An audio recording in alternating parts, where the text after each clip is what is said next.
Dear friends, welcome back to our journey through Abraham, the obedience of faith. Today, we step into chapter 4, the first of the Pilgrim Father, and what a rich, beautiful picture of the life of faith it paints.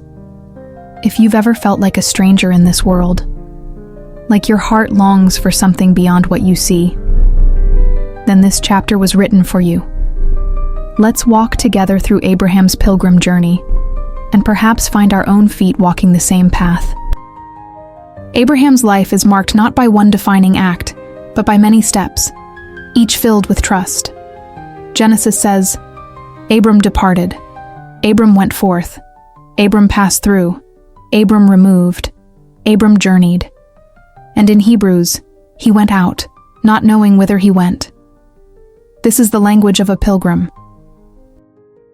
From the beginning of time until now, there has always been a faithful few, a quiet line of men and women who knew they were not home here.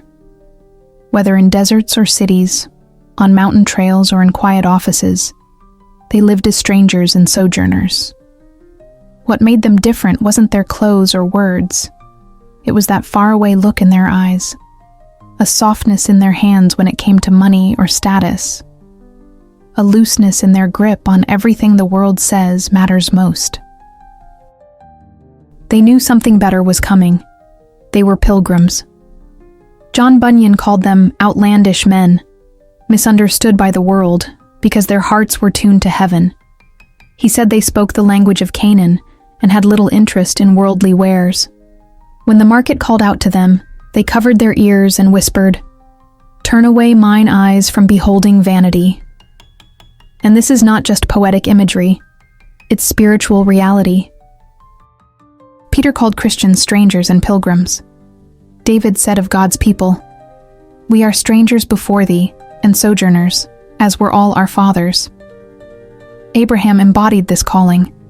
He walked through Canaan but never settled. He passed by cities but pitched no permanent camp. Why? Because he was looking for a better country. One built by God. One eternal. And that same calling is ours. Friend, if we live like the world, chasing pleasure, comfort, and security just like everyone else, why would anyone believe we're headed to a different kingdom? The pilgrim life is not about isolation. It's about freedom. Freedom from the chains of approval. Freedom from the tyranny of things. Freedom to walk wherever God calls, because you've got no roots in the wrong soil. We meet Abraham now in motion, moving steadily south through the Promised Land. He arrives in Shechem, where later Jesus would sit at a well, weary from his journey. There, under a lone oak tree, God appears, and he speaks, "Unto thy seed will I give this land." This moment gives birth to 3 defining images of Abraham's faith. First, the tent. Abraham lived in a tent for 100 years, not because he was poor, but because he was not at home. The tent was his statement. This is not permanent. He didn't build cities. He didn't intermarry with Canaanites. He didn't even accept a sandal strap as a gift from their kings. Why? Because he knew. He looked for the city that has foundations, whose builder and maker is God. Even his body, at the end of life, was carried from a tent to a cave. Still a pilgrim to the very end. If we want to live with the same power, we must adopt the same posture, detachment.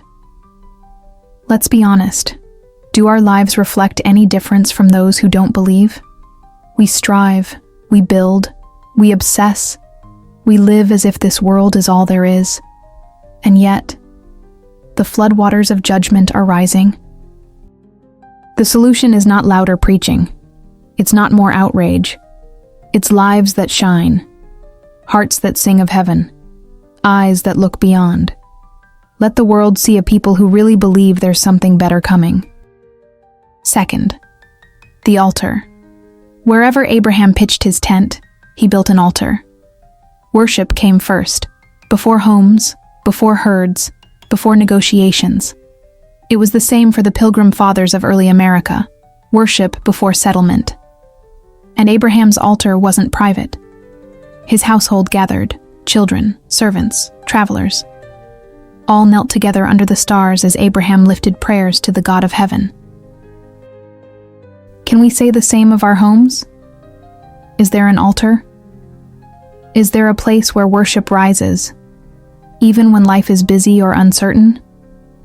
Remember, the altar doesn't just mean prayer. It means sacrifice. It means surrender. It means the smoke of self-denial rising up to God. And here's something profound. When Abraham lingered in Haran, in compromise, we hear nothing of an altar. Only when he resumed his journey did worship come alive again. Maybe your prayer life feels dry, because your heart has settled where God said, "Move on." A pilgrim life leads to a worshiping life. Third, the promise. Unto thy seed will I give this land. Only now, after full obedience, does God give Abraham a deeper promise. Before, God said, "I will show you the land." Now he says, "I will give it to your descendants." Obedience unlocks promise.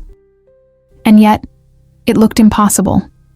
The Canaanites were strong, the cities fortified, Abraham still childless. But Abraham didn't argue. He didn't ask for guarantees. He had something stronger, God's word. Heaven and earth shall pass away, but my word shall not pass away. If God has made a promise over your life, don't be discouraged, even if the Canaanites are still in the land, even if you see no visible progress. The tent will move, the altar will stand, and the promise will come. So today, let's walk like Abraham, light on our feet, steady in our worship, firm in our faith. This world is not our home, but the one who calls us, he is faithful, and his city awaits.